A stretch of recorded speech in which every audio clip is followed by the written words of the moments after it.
નાણામંત્રી નિર્મલા સીતારમણે આજે વર્ષ 2023નું બજેટ રજૂ કરી દીધું છે।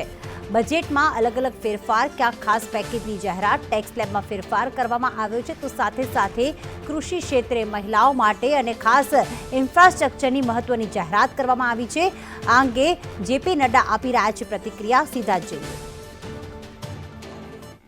मैं श्री नरेंद्र मोदी जी की सरकार द्वारा महिला सम्मान विकास पत्र जारी करने के निर्णय को भी बहुत बहुत साधुवाद देता हूं एवं वरिष्ठ नागरिकों के हमारे उनके सेविंग्स अकाउंट में रखी जाने वाली रकम के लिमिट के लिए भी 9 लाख रुपए के निर्णय को भी स्वागत करता हूं।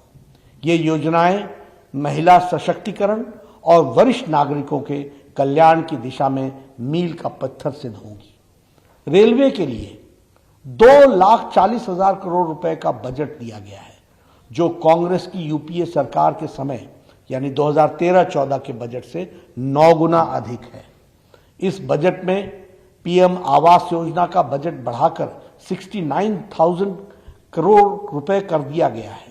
रीजनल कनेक्टिविटी को बढ़ाने के लिए 50 नए एयरपोर्ट बनाए जाना एक ऐतिहासिक कदम है।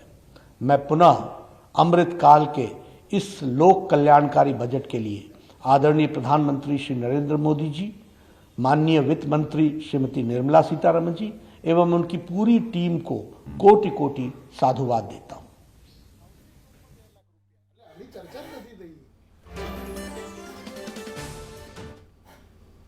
તો ખાસ આ બજેટ સામાન્ય લોકોને કેટલી રાહત આપશે? ટેક્સ સ્લેબમાં ભલે ફેરફાર કરવામાં આવ્યો, એવું કહેવામાં આવ્યું છે કે 7 લાખ સુધી કોઈ ટેક્સ નહીં લાગે, પરંતુ ખરેખર સામાન્ય જનતાને, નોકરિયાત વર્ગને જે રાહત મળવી જોઈએ એ આ બજેટમાં મળી છે કે નહીં? અને આ બજેટથી ભલે કહેવાય ને કે આવનાર વર્ષનું સ્વપ્ન બતાવવામાં આવ્યું છે, પરંતુ ખરેખર આવનાર વર્ષ કરતાં અત્યારે તમારા ખિસ્સામાં તમે જે આવક, તમારા જે સેલરી તમારા બેંકમાં જમા થઈ રહી છે, એમાં કેટલી બચત થશે? એટલે કે બજેટનું વિશ્લેષણ કરવા માટે મારી સાથે સ્ટુડિયોમાં ગેસ્ટ પેનલ અત્યારે હાજર છે। અજીતસિંહ શાહ કે જેઓ સીએ છે। અજીતભાઈ, સ્વાગત છે આપનું। પ્રોફેસર ઇલાબેન ભોલે કે જેઓ ઇકોનોમિક્સ છે, સાથે ધ્રુવેનભાઈ શાહ કે જેઓ ટેક્સ એક્સપર્ટ છે, અને ભારતીય જનતા પાર્ટી પર તરફથી પોતાનો પક્ષ મૂકવા માટે અનિલભાઈ અમારી સાથે જોડાઈ ગયા છે। આપ સૌનું સ્વાગત છે। અજીતભાઈ, ઘણા નોકરિયાત વર્ગને તો કહેવાય ને કે ઘણા વર્ષોથી અત્યારે અપેક્ષા છે કે અમને ટેક્સમાં રાહત આપો, કારણ કે એ લોકો આવક એમની વધી છે, સ્વીકાર તો કરી રહ્યા છે, પણ સામે ખર્ચ પણ એટલો વધ્યો છે। એજ્યુકેશનથી લઈને મેડિકલ બધી જ વસ્તુનો ભાવ વધ્યો છે, અને એમાં પાછા એ ટેક્સ તો ચૂકવી જ રહ્યા છે, એટલે બસ તો કંઈ જ નથી। આ વખતે જે કહેવામાં આવ્યું છે કે ટેક્સ સ્લેબમાં ફેરફાર કરવામાં આવ્યો છે, જૂનો ટેક્સ સ્લેબ અને નવો ટેક્સ સ્લેબ, આ બંનેમાં ફેરફાર કેટલો છે? અને સાથે નોકરિયાત વર્ગને એમની જે આવક છે, વાર્ષિક આવક, એમાં શું તફાવત દેખાશે? શું સેવિંગ્સ થશે ખરી? આ જે ફેરફાર 2 વર્ષ પહેલાં કરવામાં આવ્યો તો 2 રીઝન આપવામાં આવ્યા હતા કે તમારે આ રાખવું હોય તો એ રાખી શકો અને જૂનો ચાલુ રાખી શકો। હવે જૂના ને નવામાં ફરક શું છે? એમણે આ વખતે બધી રાહત નવામાં આપી છે। હવે જૂનામાં શું હતું કે જૂનામાં હું મારું કલમ 80C હેઠળનું ડિડક્શન 1,50,000 એટલે કે ઇન્સ્યોરન્સ પ્રીમિયમ ભરતો હોઉં, પીપીએફમાં ભરતો હોઉં, નોકરિયાત છું તો મારો પીએફ કપાતો હોય, મારા બાળકોની ફી મળતી હોય, આ બધું મને બાદ મળતું હતું, જે હવે નવા ડિઝાઇનમાં મને કશું બાદ નહીં મળે। એ જ રીતે આજે મેડિક્લેમ એ ખૂબ જ જરૂરી છે, એટલે મેડિક્લેમ પણ મને બાદ નહીં મળે। એટલે કહેવાનું તાત્પર્ય એ છે કે આમ કહેવાય કે તમને રાહત આપી છે, પણ મારી બચત 0 થઈ જશે। એટલે પીએફ તો કાપવાનો જ છે મારો, તો એ મને આવકમાંથી બાદ મળતો હતો અને મને રાહત મળતી હતી, એને બદલે હવે પીએફ કાપશે અને મને કોઈ જાતનો બેનિફિટ નહીં રહે। એટલે મારી જે બચત થતી હતી, ભવિષ્યમાં મને કામ લાગતી હતી, એ બચત હવે નહીં થઈ શકે, કારણ કે હવે એમ થાય કે મારે ટેક્સમાં બાદ નથી મળવાનું, તો બચત શા માટે કરું? બિલકુલ। એટલે કોઈ એક વ્યક્તિ છે અજીતભાઈ, માનો કે એની આવક આખા વર્ષની વાર્ષિક આવક 7 લાખ રૂપિયા છે, અને એણે આવું કોઈ જ ઇન્વેસ્ટમેન્ટ અત્યાર સુધી કર્યું છે, ચલો કે બાળકોની ફી એ ભરી રહ્યો છે, ઇન્સ્યોરન્સ પે કરી રહ્યો છે, મેડિક્લેમ ભરી રહ્યો છે, કે કઈ હોમ લોન લીધી છે, તો જો 7 લાખ સુધીની એની આવક હશે તો એને ટેક્સ ભરવાનો કે નહીં ભરવાનો? જૂના રિઝાઇનમાં પણ 7 લાખ હશે અને એને જો આ ઇન્વેસ્ટમેન્ટ કર્યું હશે તો એની આવક 0 થશે, એટલે 7 લાખ પર ટેક્સ ભરવાનો નહીં આવે। અને નવા રિઝાઇનમાં પણ 7 લાખ પર ટેક્સ ભરવાનો નથી એવું બતાવ્યું છે। એટલે મારી દ્રષ્ટિએ પેલામાં મારી બચત થતી હતી, આમાં મને બચત નહીં થાય। બિલકુલ. આપને ઇલાબેન કેવું લાગી રહ્યું છે એક અર્થતંત્રને બૂસ્ટઅપ કરવા માટે? કારણ કે આખા વિશ્વમાં જોઈએ તો રશિયા અને યુક્રેનનું યુદ્ધ હોય કે અન્ય કારણોસર હોય, ક્યાંક ને ક્યાંક કંઈક ને કંઈક અર્થતંત્રમાં કંઈક ડામાડોળ ચાલી રહ્યું છે વિશ્વના ઘણા બધા દેશોમાં. એવું કહેવાય છે કે ભારતનું જે ઇકોનોમિક છે ને અત્યારે અર્થતંત્ર એ સ્ટેબલ છે. તો શું આ બજેટથી સ્ટેબલ રહેશે, બૂસ્ટઅપ થશે કે પછી આપ કઈ રીતે જોઈ રહ્યા છો આ બજેટને? એકચ્યુઅલી સાહેબે જે વાત કરી એ સેવિંગની વાત છે, અને સેવિંગ જ્યારે ઓછું થાય ત્યારે સ્વાભાવિક છે કે ઇન્વેસ્ટમેન્ટ ઉપર એની અસર પડે જ. એટલે ગ્રોથ તમે જેટલો માનો છો એટલો ના થઈ શકે. પણ બીજી બાજુ જે સરકારે અનેક પગલાઓ લીધા છે એ બહુ પોઝિટિવ પગલાઓ છે, અને એનાથી એમ લાગે છે કે આપણી ઇકોનોમી એ ગ્રોથ કરશે જ. કારણ કે સરકારે કીધું કે કેપિટલ ઇન્વેસ્ટમેન્ટ જે છે એ લગભગ 33% જેટલું ઇન્ક્રીઝ કરવાના છે. 33% જેટલું જો એમાં ઇન્ક્રીઝ થાય તો સ્વાભાવિક છે કે ઇન્વેસ્ટમેન્ટ વધે તો જોબ સિનારીઓ પણ વધે અને લોકોની ઇન્કમમાં વધારો થાય. બીજું, સરકારે એમ કીધું છે કે જે ફિસ્કલ ડેફિસિટ છે એમાં અમે કટ કરીશું. 5.8 to 5.9% જેટલા જીડીપીના એ કટ કરવાની વાત કરી રહ્યા છે. તો એ પણ એક પોઝિટિવ વ્યૂ છે કે જો ફિસ્કલ ડેફિસિટ ઓછી થાય, ઘટે, તો સ્વાભાવિક છે કે સરકાર પાસે નાણાંનો પુરવઠો વધે અને સરકાર એને ફરીથી ઇન્વેસ્ટમેન્ટ કરે અને એ દ્વારા ગ્રોથ એ પ્રાપ્ત થઈ શકે. અને ત્રીજું બહુ મહત્વનું ફેક્ટર અહીંયા રહ્યું છે કે રેલવે જે ઇન્ફ્રાસ્ટ્રક્ચરલ ફેસિલિટીઝનું બહુ મહત્વનું સાધન રહ્યું છે. એટલે સરકારે રેલવેને પણ ટાર્ગેટ બનાવી અને બહુ જ એના વિકાસ માટેના અનેક પગલાઓ, અનેક નીતિઓ, નાણાંની વ્યવસ્થા કરવામાં આવી છે. એટલે સ્વાભાવિક છે એવું લાગે છે કે સેક્ટર એ સારી રીતે ગ્રોથ કરી શકશે. સરકારનું બચત એ એક બાજુ મૂકીએ, પણ સરકાર દ્વારા ઘણા બધા ઇન્વેસ્ટમેન્ટ કરવામાં આવ્યા છે, અને સરકારે એમ પણ કીધું છે કે પબ્લિક સેક્ટર કેપિટલ એમાં અમે વધારો કરીશું, ઇન્વેસ્ટમેન્ટ વધારીશું, અને પબ્લિક સેક્ટર દ્વારા પ્રાઇવેટ સેક્ટરને પણ બૂસ્ટ મળશે. એટલે 100% હું માનું છું કે ગ્રોથ તો વધવાનો જ છે ઇકોનોમી. ઓકે, એટલે કે ગ્રોથ થવાનો છે, પણ સાથે કહેવાય ને કે આપણે ઓવરઓલ ભારત દેશના ગ્રોથની આપણે વાત કરી. આજે ધ્રુવેનભાઈ, દરેક માણસ છે ને એ વિચારે છે કે મારો ઇન્ડિવિડ્યુઅલ ગ્રોથ કેટલો. આજે તમે કદાચ પહેલાંના સમયમાં આપણે મજાકમાં બી કહેતા હોઈએ છીએ કે 100 રૂપિયા લઈને જતા હતા ને તો થેલો ભરીને શાકભાજી લાવતા હતા કે સામાન લાવતા હતા. અત્યારે તમે કદાચ 100 રૂપિયા લઈને જાઓ તો માર્કેટમાં એની એટલી કિંમત પણ નથી જોવા મળે. આ મધ્યમ વર્ગની હું વાત કરી રહ્યું છું કે જે ખરેખર અત્યારે મોંઘવારીમાં પીસાઈ રહ્યો છે, એને આ બજેટથી આ વર્ષે કેટલો રાહત મળશે? જો એવું કહેવામાં આવે તો જેમ રીતે નાણા મંત્રીએ સમગ્ર બજેટમાં વાત કરી કે ટેક્સના સ્લેબમાં ખૂબ રાહત કરવામાં આવી છે, અને વાસ્તવિક આવક અને વાસ્તવિક બચતમાં પણ એનાથી ઘણો બધો ફરક થશે. ટેક્સ એક્સપર્ટ અજીતભાઈએ પણ વાત કરી કે બંનેમાં જો જૂની અને નવીની કમ્પેરિઝન કરીએ તો બંનેની વાત એક જ હતી. જો જૂનામાં તમે ટેક્સનો જે 1.5 લાખ રૂપિયા કલમ 80C રોકાણ કરતા હતા, માની લઈએ કે 10%ના સ્લેબમાં એ વ્યક્તિ આવે છે તો એને 15,000નો જે રાહત મળતો તો એ જ તમે આજે 5 લાખનો સ્લેબ વધારીને 7 લાખ રૂપિયા કર્યો છે. એટલે આ એક પ્રકારની સુંદર રજૂઆત કરી છે. હું કદાચ એવું કહું તો ચાલે કે એનું પ્રેઝન્ટેશન ખૂબ સુંદર રીતે કરવામાં આવ્યું છે. આપે જે વાત કરી કે વાસ્તવિક આવકમાં શું વધારો થાય, તો મોંઘવારીના માર અને ગરીબીના ભાર નીચે દટાયેલી આ સમગ્ર કરદાતાઓ અને મધ્યમ વર્ગની જ્યારે વાત કરીએ ત્યારે જે રીતે ઇન્ફ્લેશન, આખા બજેટમાં ઇન્ફ્લેશનની વાત ન કરી, મારી સાથે અર્થશાસ્ત્રી છે પ્રકાશ પાડશે કે ઇન્ફ્લેશન જે રીતે વધી રહ્યો છે અને જે રીતે મોંઘવારી વધી રહી છે, તો એ વાસ્તવિક બચતની સામે ખરેખર વાસ્તવિક બચત રહેશે કે કેમ એ પણ જોવાનું રહ્યું. કારણ કે જે રીતે મોંઘવારી વધી રહી છે, જે રીતે તકો ઓછી થઈ રહી છે, જે રીતે ટેક્સના ઇનડિરેક્ટ ટેક્સ વધી ગયા છે. આ તો ફક્ત આપણે ડાયરેક્ટ ટેક્સની સીધી વાત કરી રહ્યા છે, પણ આજે દરેક વસ્તુની અંદર, જીએસટીની અંદર, દરેક ક્ષેત્રના કોઈ પણ કોમોડિટીઝમાં, રાઈટ ફ્રોમ તમે મોર્નિંગમાં ટૂથબ્રશથી રાતના કંબલ સુધી કોઈ એવી પ્રોડક્ટ નથી કે જેમાં જીએસટી ના હોય. તો પ્રત્યક્ષ કે પરોક્ષ રીતે તમે જીએસટી ભરી જ રહ્યા છો. એટલે મારી વાસ્તવિક બચત પર તો સીધી અસર થઈ છે. માત્ર ઇન્કમ ટેક્સ સ્લેબના સરખામણી કરવાથી એક મધ્યમ વર્ગના વ્યક્તિને એટલી વાસ્તવિક બચત થઈ છે એવું માનવાનું કોઈ કારણ નથી. બિલકુલ અનિલભાઈ, વાત એ જ છે. અમે બજેટ રજૂ થયું એ પહેલાં ઘણા બધા લોકોના ઇન્ટરવ્યૂઝ કર્યા હતા. માતા પિતા એ વાતથી ચિંતિત હતા કે અમે બાળકોને અત્યારે પ્રાઇવેટ સ્કૂલમાં ભણાવી રહ્યા છીએ અને એટલી બધી મોંઘી ફી છે ને, ફીમાં કોઈ સામ્યતા છે નહીં અને ફી પર સરકારનું કોઈ દબાણ બી નથી. માતા પિતાની એવી માંગ હતી કે કંઈ ફીમાં કંટ્રોલ લાવવામાં આવે. આજે મેડિકલ છે, એજ્યુકેશન છે, જેની પાછળ આજનો વર્ગ છે ને લગભગ 60% પોતાની આવકનો ભાગ ખર્ચ કરી રહ્યો છે. એના વિશે કોઈ જાહેરાત, નવી મેડિકલ કોલેજ, નર્સિંગ કોલેજની વાત હોય, પરંતુ સાથે સાથે એજ્યુકેશન કે પછી મેડિકલને લઈને જો કોઈ જાહેરાત, આમાં કોઈ એવી છૂટછાટ કે પછી કોઈ લાભકારી એવી જાહેરાત નથી કરવામાં આવી. એ વિશે આપનું શું કહેવું છે?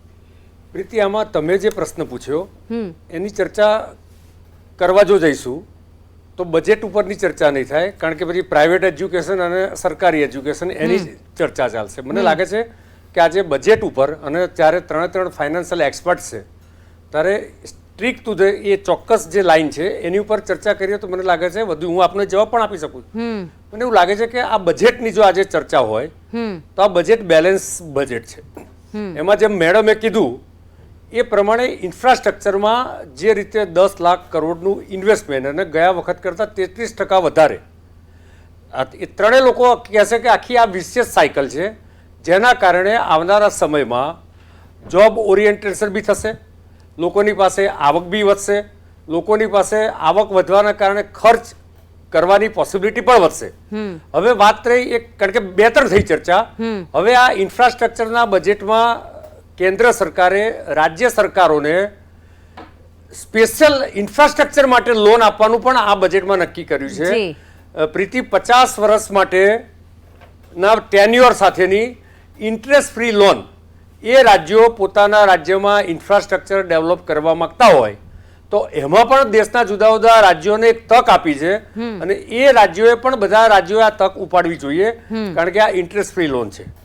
ઓફકોર્સ આજે બજેટમાં એનો આંકડો ડિક્લેર થયો નથી કે કેટલા કરોડો સુધીની આમાં લોન મળશે.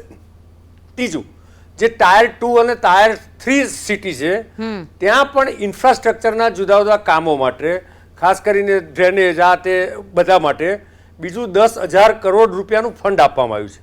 એ ઇન્ફ્રાસ્ટ્રક્ચર માટેનું જુદું ફંડ છે.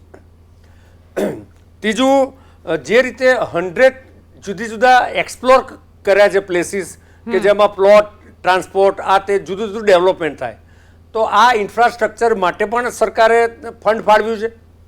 સાથે સાથે ગ્રીન એનર્જી આખું બજેટ જો વિચારીએ તો એના 7 જુદા જુદા આસ્પેક્ટ છે. એ આસ્પેક્ટમાં એક આસ્પેક્ટ જે ઇન્ક્લુઝિવ ડેવલપમેન્ટ કરવાનું છે અને benefit to end user second મુદ્દો છે.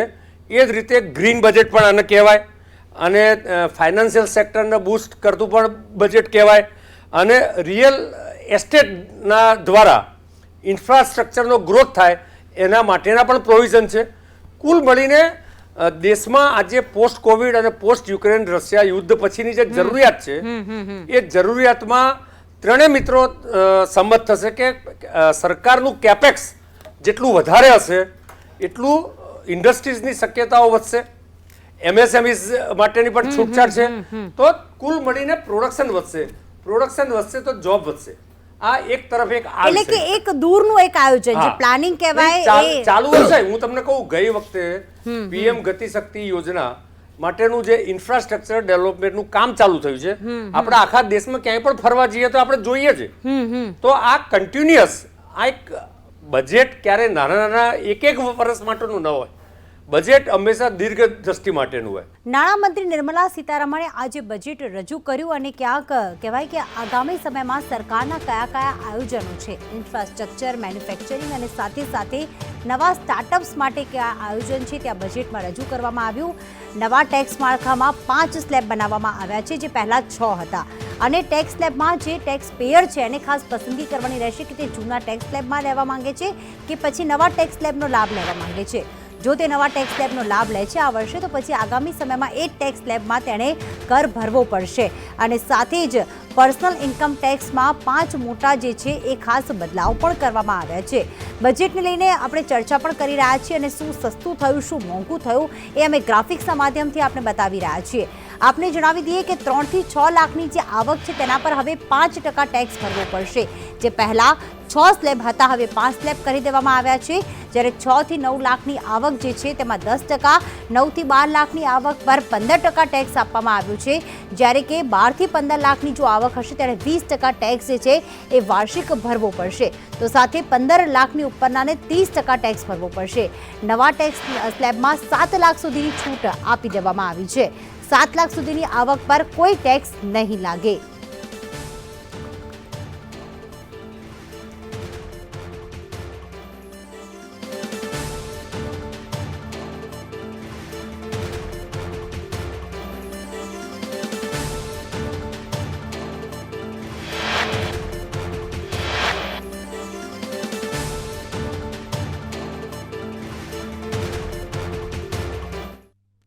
તો ખાસ ગેસ્ટ પેનલ આપણી સાથે છે અને સાથે આપણે ચર્ચાને આગળ વધારીએ કે આખરે બજેટ જે છે એમના દ્રષ્ટિએ કેવું છે. આપણી સાથે રોનલબેન પણ જોડાઈ ગયા છે કે જે વસા ફાર્મા કેરના ડાયરેક્ટર છે. રોનલબેન, આપનું પણ સ્વાગત છે સંદેશ ન્યૂઝમાં. બ્રેક પહેલા ખાસ જે વાત કરી અનિલભાઈએ અને અત્યારે આપણી સાથે કોંગ્રેસના નેતા મેહુલભાઈ પણ જોડાઈ ચૂક્યા છે. મેહુલભાઈ, વિપક્ષ છો એટલે એ જ કહેશો કે બજેટ બિલકુલ સારું નથી, પણ અનિલભાઈએ ઘણા બધા ફાયદા બી જણાવ્યા કે આવનાર સમયમાં ડેવલપમેન્ટ કેટલું ઈચ્છી રહી છે ભારત દેશ, કઈ દિશામાં આગળ જવા માંગે છે, ઇન્ફ્રાસ્ટ્રક્ચર ક્ષેત્રે કે પછી સ્ટાર્ટઅપ્સ અને નવી રોજગારીની તકો ઊભી થશે. આપનું અંગે શું કહેવું છે? મેં અનિલભાઈને તો સાંભળ્યા નથી, પણ મોદી સાહેબને હું સાંભળીને આવેલો છું. અચ્છા. તો ખાસ જે વાતો તો મોટી મોટી આપણને ભૂતકાળમાં પણ કરેલી છે અને અત્યારે પણ કરી છે. કે ભૂતકાળમાં પણ આપણે જોયું છે કે 2022 સુધીમાં ખેડૂતોની આવક બમણી કરવાની મોટી મોટી જાહેરાતો થયેલી. આપણી ઇકોનોમીને 5 ટ્રિલિયન ઇકોનોમી બનાવવાની વાતો થઈ હતી, પણ એ વાતોની વાતો જ રહી જતી હોય છે. તો હું ચોક્કસપણે માનું છું કે અનિલભાઈએ પણ એ દિશામાં જ વાતો કરી હશે કે કેપેક્સની છેલ્લે મેં જે એક શબ્દ સાંભળ્યો, ચોક્કસપણે કેપિટલમાં ઇન્વેસ્ટમેન્ટ થવું જોઈએ, પણ એવી કેપિટલ કઈ કેપિટલમાં થાય છે એ પણ એટલું જ મહત્વનું હોય છે. કારણ કે આપણને જો ખ્યાલ છે કે સેન્ટ્રલ વિસ્ટા જેવા પ્રોજેક્ટ કે પછી એ જે પોતાના હવાઈ જહાજો ખરીદવા કે પછી અત્યારે આજની સરકારમાં આપણે જોઈ રહ્યા છીએ કે મોટી મોટી જાહેરાતો માટે બહુ મોટો ખર્ચ કરવામાં આવતો હોય છે. એવું નહીં કરીને જો લોકોપયોગી જે કેપિટલ ઇન્ફ્રાસ્ટ્રક્ચર જો ઊભું કરવામાં આવે તો ચોક્કસપણે એનો ફાયદો થાય. બીજું, આ બજેટ વિશે આપે જે કીધું કે વિપક્ષ તરીકે નહીં પણ હું એક ચાર્ટર્ડ એકાઉન્ટન્ટ તરીકે પણ જો વાત કરું તો આમાં જે મોદી સાહેબે શબ્દ વાપર્યો કે સરળીકરણ કરવામાં આવ્યું, તો એવું આમાં ક્યાંય નથી દેખાઈ રહ્યું. આજે પણ લોકો કન્ફ્યુઝ છે કે ન્યૂ ટેક્સ રિઝીમ, ઓલ્ડ ટેક્સ રિઝીમ, આ બધું કોમ્પ્લિકેટેડ કરવાની ક્યાં જરૂર છે. બીજું, આપના સ્ક્રીન ઉપર હમણાં મેં જે શબ્દ વાંચ્યો એમાં કદાચ હું આપને થોડુંક કરેક્ટ કરીશ કે કર મુક્તિ મર્યાદામાં કોઈ 7 લાખ સુધીની નથી કરવામાં આવી, એક રિબેટ તરીકે આપવામાં આવ્યું છે. તો એના ઉપર પછી જો ઇન્કમ જાય છે તો તમારે નીચેના સ્લેબ ઉપર પણ તમારે ટેક્સ ભરવાનો હોય છે. તો આવું કોમ્પ્લિકેટેડ બનાવવાની ક્યાં જરૂર છે? તમે એને સિમ્પલ બનાવો કે જે સામાન્ય વ્યક્તિ પણ છે એ ભરી શકે. બીજું, આમાં આ વખતે જે આપણને ખ્યાલ છે કે આ સરકાર એ ઉદ્યોગપતિઓની કે પછી કોર્પોરેટની સરકાર છે, તો આ વખતે એક એમની પાસે તક હતી. આજે આ બજેટ પછી પણ જે કોર્પોરેટ ટેક્સ સ્લેબ છે એ હાઈએસ્ટ સ્લેબ 25% છે, જ્યારે ઇન્ડિવિજ્યુઅલ એટલે વ્યક્તિગત તમારે મારે જે ભરવાનો થાય છે એ 30% છે. તો એમાં એ બંને જો તમે હરીફાઈ કરાવવા માગતા હોય નાના વ્યક્તિને ઉદ્યોગપતિ સાથે, તો તમે આવો ભેદભાવ કેમ રાખો છો? કારણ કે એનાથી તો જે છે કે નાના વ્યક્તિને વધારે ટેક્સ ભરવાનો થશે, જો એ કંપની મોટી હશે તો એને ઓછો ટેક્સ ભરવાનો થશે. તો એ ભેદભાવ નથી. બીજું, આમાં જે હમણાં જે સરચાર્જમાં ઘટાડો કરવામાં આવ્યો છે એનાથી તમને મને કોઈ ફાયદો નહીં થાય. એ જે મોટા વધારે આવક ધરાવતા જે લાખોપતિ કરોડોપતિ છે એમને મોટો ફાયદો થવાનો છે. તો આમાં એવું કંઈ ખાસ નથી લાગી રહ્યું કે જે હા ચોક્કસપણે જે 7 લાખ સુધીનો રિબેટ કર્યો છે અને જે ટેક્સ સ્લેબમાં જે ફેરફાર કર્યા છે એના કારણે થોડો ઘણો ફાયદો થવાનો છે, પણ ઘણો બધો ફાયદો આપી શકાય એવું હોત, પણ એ આપવામાં ક્યાંક ઉણા ઉતર્યા હોય એવું મને લાગી રહ્યું છે. ઓકે રોનલબેન, આપને લાગે છે કે ઘણો બધો લાભ આપી શક્યા હોત પણ નથી આપ્યો. ખાસ આમાં જે કહેવાય કે પહેલાં જોવા મળતું હતું ટેક્સ, તો ઘણા સમયથી નીકળી જ ગયું હતું કે મહિલાઓ અને પુરુષો માટે ટેક્સ સ્લેબ અલગ હોય, હવે તો નીકળી જ ગયું છે. ટેક્સમાં રાહત આપવામાં આવી, પરંતુ સાથે સાથે સ્ટાર્ટઅપ્સની પણ ક્યાંક વાત કરવામાં આવી છે. તો લાગે છે આનાથી યુવા વર્ગને લાભ થશે ખરી? યસ પ્રીતિબેન, યુવા વર્ગને લાભ થશે 100%. જેમ અમને આગળ જણાવ્યું હતું કે ટેક્સ બહુ જ બેલેન્સ છે, એટલે આમાં એવું છે કે આપણે આમ જોવા જઈએ તો 48.5% તો વિમેન છે, Okay. જેમાં 56% વિમેન એવા છે કે જે ફાઇનાન્શિયલ ડિસિશન્સ લઈ નથી શકતા. Okay. તો જોવા જઈશું તો 132 વર્ષ નીકળી જશે જો ટેક્સ જેન્ડર જે ગેપ હોય મેન અને વિમેનનો એનો એક સરખો કરીએ તો આટલા ઇન્સેન્ટિવ્સ જે આપ્યા છે એનાથી વધારે મારા પ્રમાણે ઇન્સેન્ટિવ્સ આપવા જોઈએ, જેથી MSMEનો ગ્રોથ કરવો હોય કે એમનું પ્રોડક્ટિવિટી જોઈએ ઇકોનોમિક ગ્રોથમાં MSMEમાં, તો એ વધારો થઈ શકે. કેમ કે વિમેન પાર્ટિસિપેશન ઇન MSME એ બહુ જ બહુ જ ઇમ્પોર્ટન્ટ important છે. અને આજે આપણે જોઈએ છે કે 6% જ સ્ટાર્ટઅપ્સ છે જે વિમેન ઓરિએન્ટેડ લેડ છે. તો એને વધારવો હોય તો વિમેનને ટેક્સ બેનિફિટ્સ, ઇન્સેન્ટિવ્સ, પછી વર્કિંગ ફ્રોમ હોમ એવી ફેસિલિટીઝ પણ આપવી જોઈએ, જે મારા પ્રમાણે હજી સુધી આવી નથી એટલી. તો જો એના પર ભાર આપો તો વિમેનનું પાર્ટિસિપેશન એન્ડ એન્કરેજમેન્ટ વધી જશે for the MSME sector and the startups. Okay, Ilaben જે કહી રહ્યા છે કે મહિલાઓ માટે ખાસ આ બજેટમાં એવી કોઈ જાહેરાત છે નહીં, ટેક્સ સ્લેબમાં તો નહીં, પરંતુ સાથે જ બચત માટે એક માત્ર જાહેરાત કરવામાં આવી છે. અને આજના અર્થતંત્રમાં, ભારત દેશના અર્થતંત્રમાં મહિલાઓનો પણ એટલો જ પૂરો મહત્વપૂર્ણ ફાળો છે. તો લાગે છે કે મહિલાઓ માટે હવે કંઈક નવું વિચારવાની જરૂર છે. જ્યારે મહિલા નાણામંત્રી બજેટ રજૂ કરી રહ્યા હોય, બજેટ રજૂ કર્યું છે અને દેશની એવી મહિલાઓ એવી છે કે જે ખરેખર મહત્વપૂર્ણ ભાગ ભજવી રહી છે.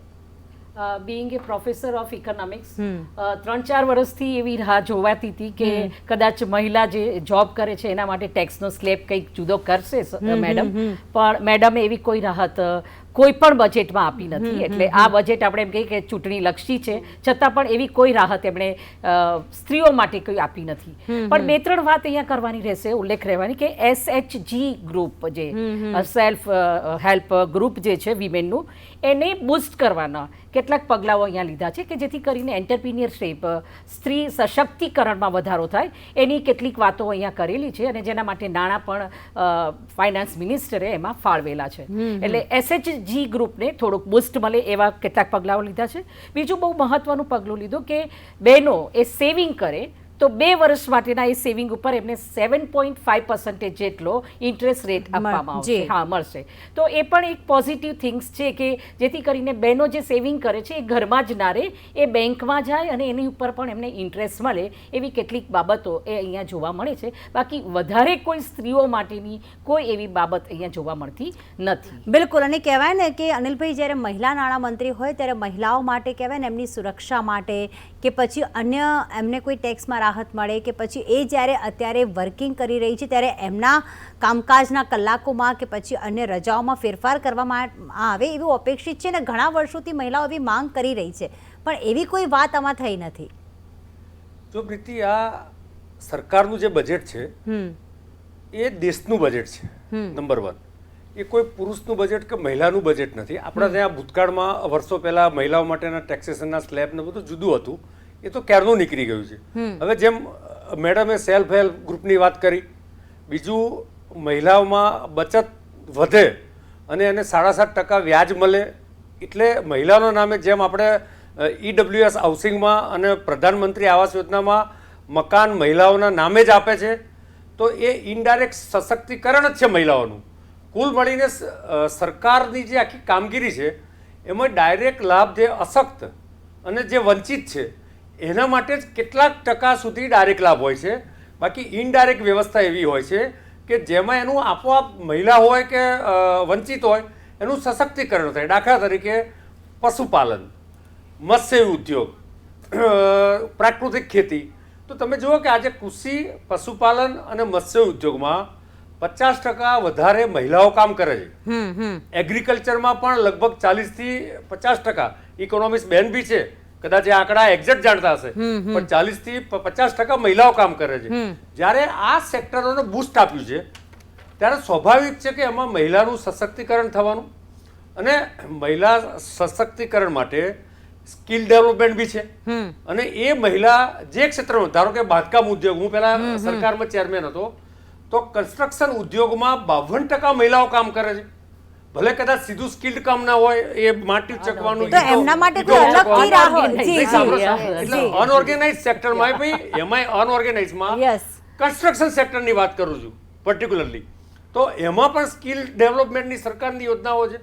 તો એ સ્કિલ ડેવલપમેન્ટ દ્વારા સ્વયં પોતે સશક્ત થાય. અને કઈ કન્ડિશનમાં કામ કરતી હોય છે એ પણ Exactly. આપણે જોયું મૂળ છે. નીતિ- ના એ કઈ મારે નીતિ- સોશિયલ સિક્યોરિટી બિલકુલ. તેથી એ જ્યારે જ વાત છે કે જો- જ્યારે સરકાર, હું ટૂંકમાં કહું, સરકાર જ્યારે દેશનું બજેટ રજૂ કરે છે હા. ત્યારે સરકારની યોજના એમ્પાવરમેન્ટ હોય છે. એમ્પાવરમેન્ટ ફોર ઓલ, અને એમાંય ઓલમાં જે નીડી છે એ નીડી માટેનું એમ્પાવરમેન્ટ કરવાની વાત છે. હમણાં ટેક્સ સ્લેબની વાત ચાલતી હતી.